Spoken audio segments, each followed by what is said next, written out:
Well, hello, and welcome to the ninth conversation in our series, What's Love Got to Do with It? Well, a little bit different today. On a different outfit. I thought we'd go out for a walk, take a look around, see how the rest of the world is going out there, especially since we're going to begin by talking a little bit about the notion of nature in our lives. We're going to talk about three specific writers today, a couple of whom we have discussed in the past and have talked about, and one of which is C.S. Lewis. Remember, I had read this to you earlier from his book, The Four Loves. The humblest of us in a state of grace can have some knowledge by acquaintance, some tasting of love himself, speaking of the divine. But man, even at his highest sanctity and intelligence, has no direct knowledge about the ultimate being, only analogies. We cannot see light, though by light we can see things. Statements about God are extrapolations from the knowledge of other things which the divine illumination enables us to know. I labor these deprecations because in what follows, my efforts to be clear and not intolerably lengthy may suggest a confidence which I by no means feel. I should be mad if I did. If anything in it is useful to you, use it. Take it as one man's reverie, almost one man's myth. If anything is not, never give it a second thought. One man's myth. And that's what we'll do today. Let's gather ourselves and our ideas and go out in the world and explore one man's myth. I've got my hat. Let's begin.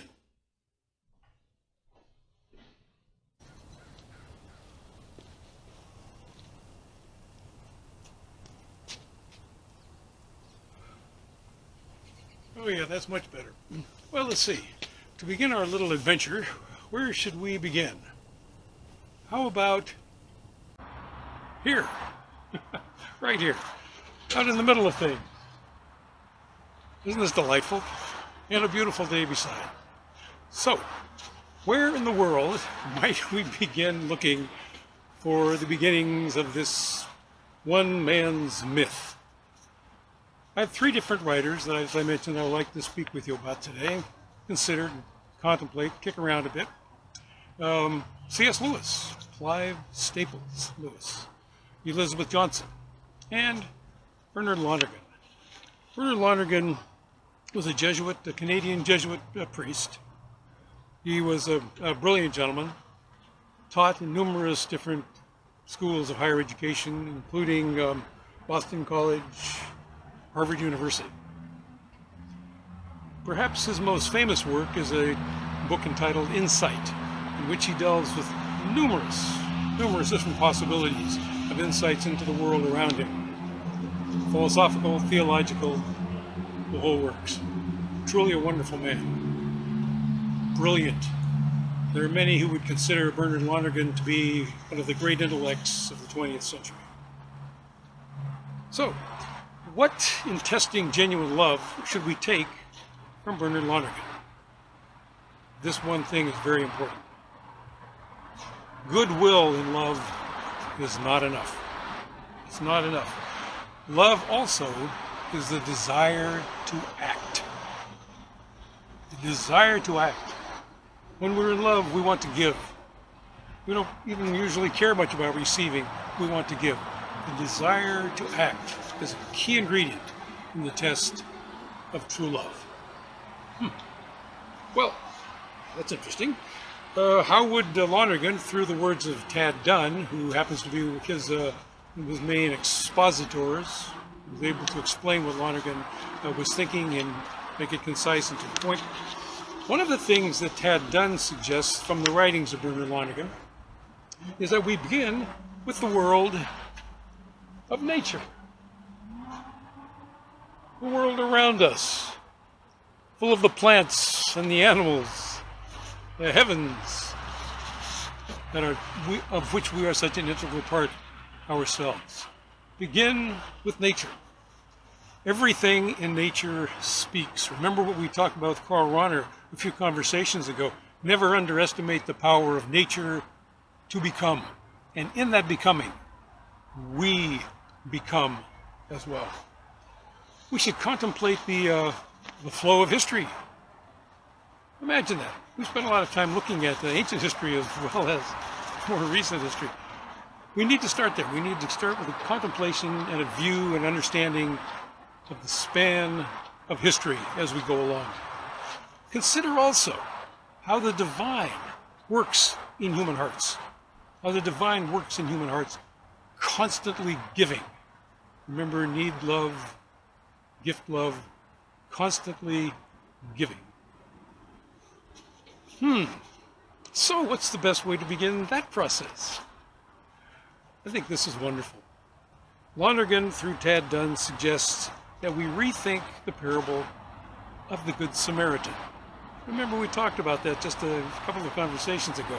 The Good Samaritan, perhaps the most important parable that Jesus had to teach. How would he suggest this? What he is suggesting here is that we begin the whole process of love by learning to love our neighbors, and thus the parable of the Good Samaritan. How in the world might he suggest that we begin by learning to love our neighbor? Here's an idea. A quick story of mine. When I was a young fellow and was an actor doing a great deal of work on the stage, at one point I was portraying a character who was much older than I. I was only in my late 20s, and this character I was portraying was heavy into his 50s, maybe even to his 60s at the time. The director with whom I was working, absolutely a brilliant director, best I ever worked with, suggested that I get a small notebook that I could carry around with me. He called it a character sketchbook. And what his suggestion was this. Find a place where people congregate, or where they walk and wander, and be very observant. Sometimes we miss that in our lives. Be very, very observant. Find some characters, elderly gentlemen in this case, who look like the character you're portraying. Watch that gentleman or those gentlemen very, very carefully. In your character sketchbook, write down every move that they make. So, as fate would have it, and he said, make it small as you can carry it around with you. So I was actually walking down a busy street, and an elderly gentleman came up to the crosswalk, and the light was red, and he had to stop. And he was perhaps even a little older than the age that I was portraying in this particular scene. So I watched him very carefully, how he walked, how he stepped off the curb, how reticent he was to even move, actually, how foot by foot, very carefully placed one in front of the other. When he got to the other side, how carefully he lifted his foot up on to the curb, and then walked. After he looked carefully, walked gently away. I wrote it all down in my character sketchbook. Every single move that I could see and that I could remember. Days later, we were rehearsing, and it's the middle of the night. This director liked to work in the middle of the night. In the middle of the night. And we were rehearsing a scene in which the character I was portraying as this elderly gentleman, as a matter of fact, ran into a brick wall that he never saw coming. He was devastated. And in front of the eyes of the audience, he had to gain 10, 20 years, just like that, from this tremendous anguish caused by the scene that he discovered. We worked this, and we worked this, and we worked this, and finally the director said, is there anything in your character sketchbook that might help you? And I pulled it out. What do you know? I found this exact scene with the old gentleman walking carefully across the street, watching his feet, stepping gingerly, looking tentatively before moving. We worked that and adapted that into what we were doing. It turned out to be an absolutely critical part of that scene. Why am I telling you this? You don't have to find a character sketchbook if you don't want to. But I would suggest find a place where you can watch people. Remember, love your neighbor. We have to find out who is this neighbor. go to some places where people congregate, where they meet, where they walk through. For instance, how about a grocery store? Or how about a restaurant?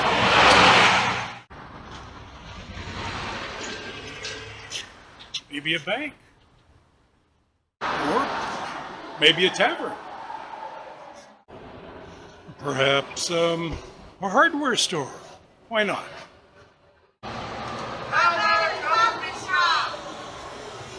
How about a church? Now there's an idea. How about the train station?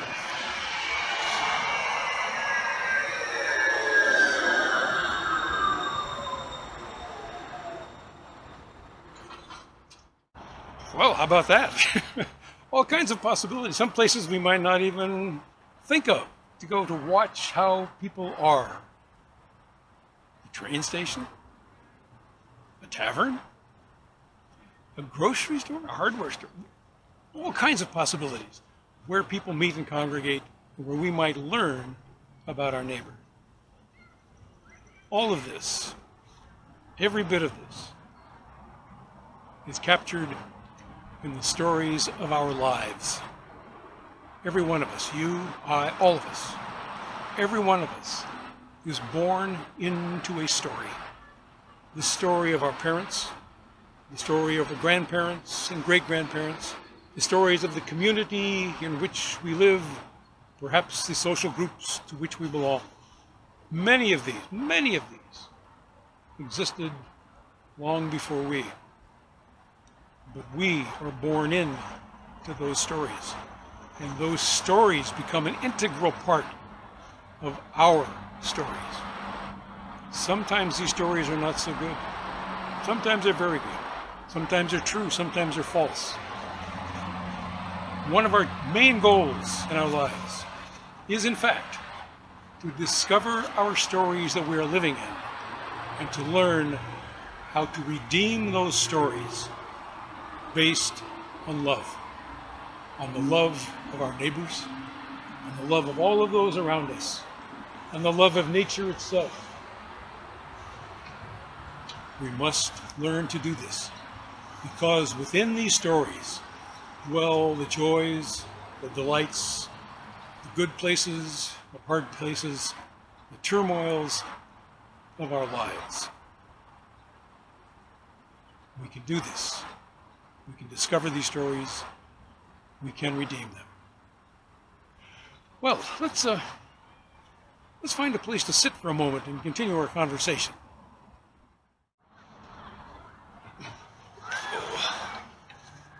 Oh, there. That's much better. So keeping all of that in mind, as Tad Dunn will help us to see one little aspect of Bernard Lonergan and his ideas of love, especially that idea of giving, constant giving. Let's talk a little bit about one of the people that we've mentioned a number of times during these conversations, and that would be Elizabeth Johnson. We're sitting here in the park with this lovely backdrop. There are automobiles over there, and there are people walking up and down the walkway here. Just as I was mentioning, look for people that you can think about, that you can look upon as your neighbors, that we can begin seeing as important parts of each one of our lives. Elizabeth Johnson, she is a sister of St. Joseph of Brentwood. Very interesting lady, great scholar. Her works, and she's written many books, her works are used and taught widely in universities, colleges, and various other places throughout the world, actually. Highly recognized by publications as diverse as the National Catholic Reporter and the New York Times. Let's think about Elizabeth Johnson when we consider our marbles. You remember your marbles, I'm sure. When we consider our marbles. Why is that? In her book that I have referred to a number of times, and that will be on the bibliography, Ask the Beasts, one of the things that she insists upon is that everything, all the aspects of life, everything that we see, as I said, people walking by here, automobiles in the distance, everything that we see or experience, or ever have seen or experienced, are all created. All created. And if we go back to the very beginnings of that, we see all created for love, for giving love. Always a gift. Not only were they created initially, or did each of us come into existence initially, we are kept in existence. Constantly. Always. If it were not for being kept in existence at every moment, there would not be another moment. There would not be another minute. There would not be a world. Brought into existence and maintained in existence. This is a very important part of what Elizabeth Johnson will teach us. Divine creativity is here, right now, at every moment, constantly. That's quite a story. It's a huge story. It's a really big deal. Remember also that the evolving history of life is still underway. It's not like it occurred sometime and now it's just falling. No. The evolving history of all life is constantly underway. We, as we have seen, came very, very, very late in this process. But in reality, we are the beginning of an immense amount of time yet to come. All created, all sustained. Remember when we were talking about Hildegard of Bingen, Elizabeth Johnson brings this to our mind as well. Hildegard wrote, remember when she was speaking in the voice of the Spirit, she wrote, I, the highest and fiery power, have kindled every living spark, and I have breathed out nothing that can die. I flame above the beauty of the fields, I shine in the waters, in the sun, the moon, and the stars I burn, and by means of the airy wind I stir everything into quickness with a certain invisible life which sustains all.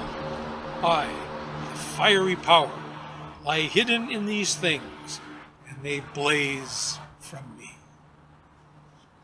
They blaze from me all that is.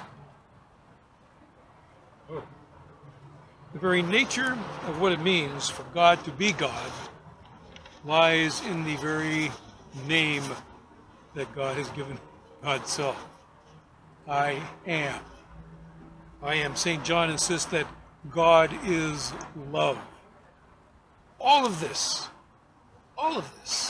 is encompassed within the imagination of the divine. The imagination of the divine. And Elizabeth Johnson will continue to write that nature tinkers, constantly reminding us that we are in fact a part of an ongoing story of immense grandeur. Immense grandeur. How about the third writer that I mentioned to you, C.S. Lewis, Clive Staples Lewis. A wonderful gentleman, great scholar, numerous books that he's written. He fell away from any kind of religious belief as a young man, but at age 32, in large measure because of his association with J.R.R. Tolkien, they were the dearest of friends, he gave it a second thought, and in fact would return to his roots in the Church of England as an Anglican. Tolkien had every hope that Lewis would become a member of the Catholic Church. Tolkien was a devout member of the Catholic Church. But Lewis decided, no, he was going back to his original roots and went back to the Anglican view. He's written, as I mentioned, numerous books. The Chronicles of Narnia, perhaps, are his most famous and sold hundreds of thousands, millions of copies.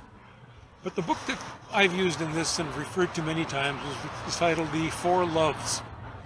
In this book, Lewis would see four loves, beginning with affection, and then philia, or friendship, eros, sexual love and romantic love, and agape. Agape. Affection, he says, is a universal term that can apply to all kinds of different sorts of affections and of loves and notions of love. In philia, friendship, is what we might refer to as a brotherly love. Well, at certain times in ancient history especially, philia, or brotherly love, that kind of friendship, was considered to be extraordinarily powerful and incredibly important. In our world, it still, of course, exists, but in a different dynamism than it had in the ancient world. One last note on friendship from C.S. Lewis. He says, friendship makes good men better and bad men worse. Well, that's certainly something to think about. The third love that he speaks of is eros. Eros sometimes is thought of as strictly sexual love, but that's really not the case. Strictly sexual action or sexual activity does not necessarily involve genuine love, and eros is genuine love. Instead, it can many times involve just lust, and in these cases sometimes can be extremely bad and extremely dangerous. Eros itself is an essential part of the creative action of love. In fact, within the bounds of eros and the love, the erotic love, we in fact become co-creators with the divine. That's a tremendous obligation as well as delight. Co-creators with the divine. The fourth love that he will consider is referred to as agape. Agape can often be seen in terms of the word charity, but charity sometimes has this kind of frivolous meaning to it, not agape. Agape as charity is the deep in, absolutely essential nature of love. Very, very important. Lewis says that we must remember that there is no safe investment in love. There is no safe investment. In fact, all love essentially means to be vulnerable. Think of that. There is no safety in love.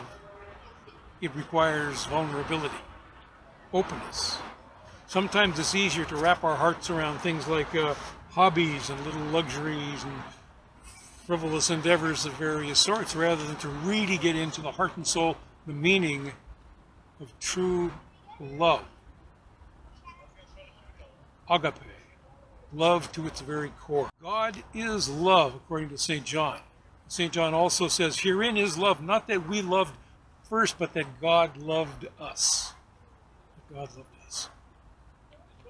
How incredibly important. God is love. The universe implants us both within the bounds of gift love and need love, as we've talked about before. Need loves are trickier. Gift love is in fact the love of God. And we ourselves share often in gift love, where we want nothing more than to give. At the same time, as creatures, as part of the universe, we have many sorts of need love. A good example of both together might very well be a mother nursing her infant. On the infant's part, that is need love. On the mother's part, that is gift love. God is constantly nothing other than gift love. In all of this, we are in fact not just co-creators with the divine, but in fact, we are co-lovers with the divine. In this, we see that had been planted in us this immense desire, the desire that Augustine will so clearly expostulate in the phrases that we used at the very beginning. You have created us for yourself, and our heart is restless until it rests in you. Until it rests in you. With agape, Lewis will write, it is the blend of the graced gift love and the molded need love that erupts as charity in the lives of those who are courageous enough truly to love. Well, we've seen a lot of things in this conversation. We started off by taking a look at Bernard Lonergan and his notions. The idea of starting with nature, beginning with love of neighbor, looking where we might find this love of neighbor all around us. From there, we went to Elizabeth Johnson and her magnificent predications on the book of Job, that all is created, all is love. And C.S. Lewis, the various forms of love, especially that magnificent love of agape, which makes us co-lovers with the divine. Well, with that, I believe we'll pack it up and head back to the studio.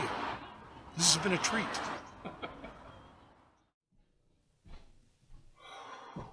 Well, there you have it. That was a nice adventure.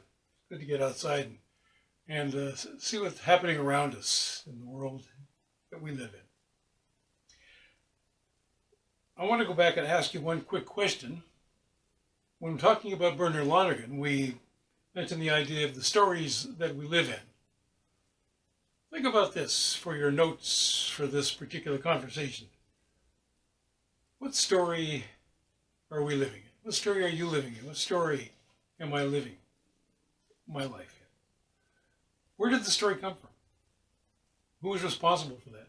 Have I sorted that out to where now at this point in my life it has truly become my story consciously on purpose? Or am I still living in someone else's story somewhere else? Who authored the story that we are living in? Think about those things, please. Is there a way to escape those stories and become really our own chosen, thought out, prayerful even story? Well, our next conversation will be the final one in the series, and we will celebrate a bit. But finally today, let me give you our quote for the day. And this one comes from Mark. Mark is age 6. I thought this was particularly interesting. You really should not say, "I love you," unless you mean it. But if you mean it, you should say it a lot. People forget. We certainly do. Thank you for being here today. I look forward to seeing you next time for our final conversation on what's love got to do with it. In the meantime, as always, my prayer for you is may your name be safe in the mouths of those who love you, and vice versa. Blessings always.